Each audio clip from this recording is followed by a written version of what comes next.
ಕಲಬುರಗಿಯಲ್ಲಿ ಅಧಿಕಾರಿಗಳಿಗೆ ಶಾಸಕ ಬಿಆರ್ ಪಾಟೀಲ್ ತರಾಟೆಗೆ ತೆಗೆದುಕೊಂಡಿದ್ದಾರೆ. ರಸ್ತೆ ಕಾಮಗಾರಿ ಪೂರ್ಣಗೊಳಿಸದ ಹಿನ್ನೆಲೆಯಲ್ಲಿ ಸಭೆಯಲ್ಲಿ ಶಾಸಕರು ಗರಂ ಆಗಿದ್ದಾರೆ. ಇದೇ ಧೋರಣೆ ಮುಂದುವರೆಸಿದರೆ ಕಚೇರಿಗೆ ಬೀಗ ಹಾಕ್ತೀನಿ. ಎಲ್&ಟಿ ಅಧಿಕಾರಿಗಳಿಗೆ ಬಿಆರ್ ಪಾಟೀಲ್ ಖಡಕ್ ಎಚ್ಚರಿಕೆಯನ್ನು ಕೊಟ್ಟಿದ್ದಾರೆ. ರಸ್ತೆ ಕಾಮಗಾರಿ ಮಾಡಬೇಕಾಗಿತ್ತು, ಆದರೆ ಅಪೂರ್ಣ ಆಗಿದೆ.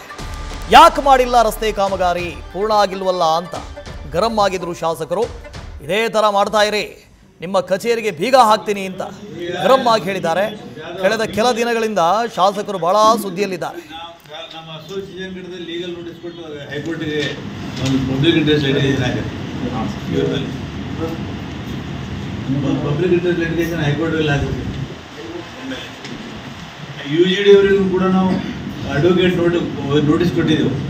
ನಿಮಗೂ ಅದ್ರದ್ದೇನು ಇಲ್ಲ. ನೋಟಿಸ್ ಗೊತ್ತದ ನೋಟಿಸ್ ಬಂದದ, ನಿಮ್ಮಲ್ಲಿ ದಾವೆ ಆಗ್ತದೆ. ಈಗ ಇವರು ನಮಗೆ ಬೇಕಾದಂತ ಮೂಲಭೂತ ಸೌಕರ್ಯಗಳು ಒದಗಿಸಿಕೊಟ್ರೆ ಟ್ಯಾಕ್ಸ್ ಕೊಡೋಣ, ಇದ್ರೆ ಯಾರು ಕೂಡ ನಮ್ಮ ಮತ್ತೆ ನಾವು ಟ್ಯಾಕ್ಸ್ ಕಟ್ತೀವಿ. ನಾವು ಹಾಕಿದ್ರೆ ಇವರು ಮುಂಜಾನೆ ವಾಸನ ನೋಡಕ್ ನಾವು ಟ್ಯಾಕ್ಸ್ ಕೊಡ್ಬೇಕ. ಪಾಪ ಅಶೋಕರ ಮನೆ, ನಮ್ಮ ನಾಂತೇಜನ ಮನೆ ಹೆಂಗಿರ್ತಿರು, ಹೇಗಿರ್ತಿರು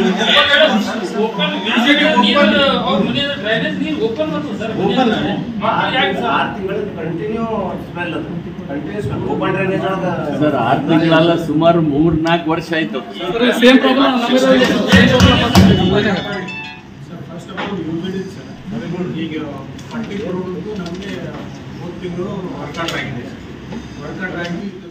ಸೊ ಕಳೆದ ಕೆಲ ದಿನಗಳಿಂದ ಶಾಸಕರು ಬಿಆರ್ ಪಾಟೀಲರು ಭಾರೀ ಆಕ್ಟಿವ್ ಆಗಿರೋ ರೀತಿಯಲ್ಲಿ ಕಾಣಿಸ್ತಾ ಇದ್ದಾರೆ. ಒಂದು ಕಡೆ ಶಾಸಕರ ವಿರುದ್ಧ, ಸರ್ಕಾರದ ವಿರುದ್ಧ ಶಾಸಕರು ಆರೋಪವನ್ನು ಮಾಡಿದರು.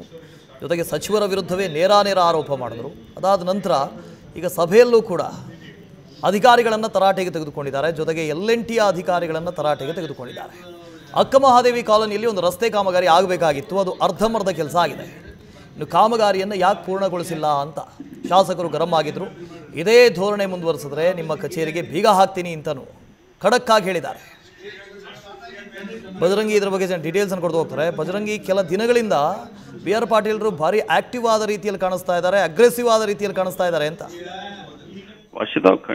ಖಂಡಿತವಾಗಿ ಕೂಡ ಈಗಾಗಲೇ ರಾಜೀವ್ ಗಾಂಧಿ ವಸತಿ ನಿಲಯದಲ್ಲಿರ್ತಕ್ಕಂಥ ಅಕ್ರಮದ ಬಗ್ಗೆ ಬಿಆರ್ ಪಾಟೀಲ್ ಅವರು ಮಾತಾಡಿ ಯಾವೊಂದು ಸದ್ಯಕ್ಕೆ ಆಡಿಯೋ ವೈರಲ್ ಪ್ರಕರಣ ಈಗ ರಾಜ್ಯ ರಾಜಕಾರಣದಲ್ಲಿ ಸಾಕಷ್ಟು ತಲ್ಲಣ ಸೃಷ್ಟಿ ಮಾಡ್ತಾ ಇದೆ. ಮತ್ತೊಂದು ಕಡೆಗೆ ಇನ್ನೊಂದು ಬಾಂಬ್ ಕೂಡ ಬಿಆರ್ ಪಾಟೀಲ್ ಅವರು ಸೇರಿಸಿರುವಂತದ್ದು. ಕೇವಲ ನಾನಷ್ಟೇ ಅಲ್ಲ, ಇನ್ನಷ್ಟು ಜನ ಈ ಹಗರಣದ ಬಗ್ಗೆ ಮಾತಾಡೋರು ಇದ್ದಾರೆ ಅನ್ನುವಂಥ ಮಾತುಗಳನ್ನು ಕೂಡ ಹೇಳಿದರು. ಅದೇ ರೀತಿ ಇವತ್ತು ಕಲಬುರಗಿ ಮಹಾನಗರ ಪಾಲಿಕೆಯಲ್ಲಿ ಅಕ್ಕಮಹಾದೇವಿ ಕಾಲೋನಿಯ ಬಡಾವಣೆ ಅಭಿವೃದ್ಧಿ ವಿಚಾರದಲ್ಲಿ ಶಾಸಕ ಬಿಆರ್ ಪಾಟೀಲ್ ಅವರು ಸಭೆಯಲ್ಲಿ ಭಾಗಿಯಾಗಿದ್ರು. ಅಂದ್ರೆ ದಕ್ಷಿಣ ಕ್ಷೇತ್ರದ ಶಾಸಕ ಅಲ್ಲಂಪ್ರಭು ಪಾಟೀಲ್ ಅವರ ನೇತೃತ್ವದಲ್ಲಿ ಒಂದು ಅಧಿಕಾರಿಗಳ ಸಭೆ ನಡೆದಿದ್ದು. ಸಭೆಯಲ್ಲಿ ಬಿಆರ್ ಪಾಟೀಲ್ ಅವರು ಕೂಡ ಭಾಗಿಯಾದ ಸಂದರ್ಭದಲ್ಲಿ ಅಂದ್ರೆ ಅಕ್ಕಮಹಾದೇವಿ ಕಾಲೋನಿಯ ಬಡಾವಣೆಯಲ್ಲಿ ಈಗಾಗಲೇ ಕಲಬುರಗಿ ಸಿಟಿಗೆ 24x7 ನೀರಿನ ಸೌಲಭ್ಯ ಕಲ್ಪಿಸಿದಾಗ ಆ ಒಂದು ಕಾಮಗಾರಿ ಜವಾಬ್ದಾರಿ ಎಲ್&ಟಿಗೆ ಕೊಟ್ಟಿರುವಂತದ್ದು. ಆದ್ರೆ ಬಹುತೇಕ ಕಡೆಗಳಲ್ಲಿ ಎಲ್&ಟಿ ಅಧಿಕಾರಿಗಳು ಕೂಡ ಕಾಮಗಾರಿ ಮಾಡೋ ಸಂದರ್ಭದಲ್ಲೂ ಕೂಡ ಫಸ್ಟ್ ಆಗಿದ್ದು ಹಾಗೆ ಬಿಟ್ಟಿರುವಂತದ್ದು. ಇದರಿಂದ ಸಾರ್ವಜನಿಕ ಸಾಕಷ್ಟು ಸಮಸ್ಯೆ ಆಗ್ತಾ ಇತ್ತು. ಈ ಎಲ್ಲ ವಿಚಾರಗಳು ಕೂಡ ಅಲ್ಲಿ ಸಭೆಯಲ್ಲಿ ಚರ್ಚೆಗೆ ಬಂದ ನಂತರದಲ್ಲಿ ಎಲ್&ಟಿ ಅಧಿಕಾರಿಗಳನ್ನ ಬಿಆರ್ ಪಾಟೀಲ್ ಅವರು ಹಿಗ್ಗಾಮುಗ್ಗಾ ತರಾಟೆಗೆ ತೆಗೆದುಕೊಂಡಿದ್ದಾರೆ. ಸಾಕಷ್ಟು ಬಾರಿ ನಿಮ್ಗೆ ಎಷ್ಟು ಬಾರಿ ಹೇಳಿದ್ರು ಕೂಡ ಅದೇ ರೀತಿ ಒಂದು ದುರ್ವರ್ತನೆ ಮುಂದುವರಿಸಿದ್ರೆ, ಇನ್ನು ಮುಂದೆ ಇದೇ ರೀತಿಯಾಗಿ ಮುಂದುವರೆದಿದ್ರೆ ಆದ್ರೆ ನಿಮ್ಮ ಕಚೇರಿಗೆ ನಾನೇ ಬಂದು ಬೀಗ ಹಾಕ್ತೀನಿ, ಏನ್ ಮಾಡ್ಕೊಳ್ತೀರಿ ನೋಡ್ತೀನಿ ಅನ್ನುವಂತ ಖಡಕ್ ಎಚ್ಚರಿಕೆಯನ್ನು ಕೂಡ ಕೊಟ್ಟಿರುವಂತದ್ದು.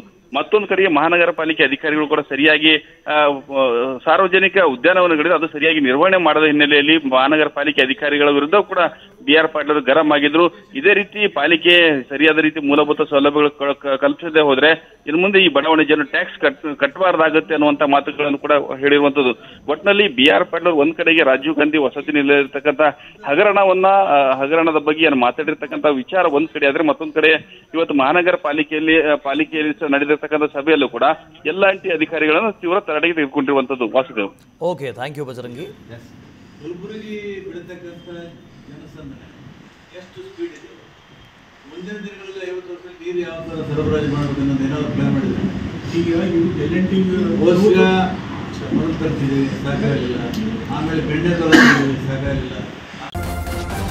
ನ್ಯೂಸ್ ಫಸ್ಟ್ ನಿರ್ಭೀತಿಯಿಂದ ನಿಮ್ಮ ಪರವಾಗಿ.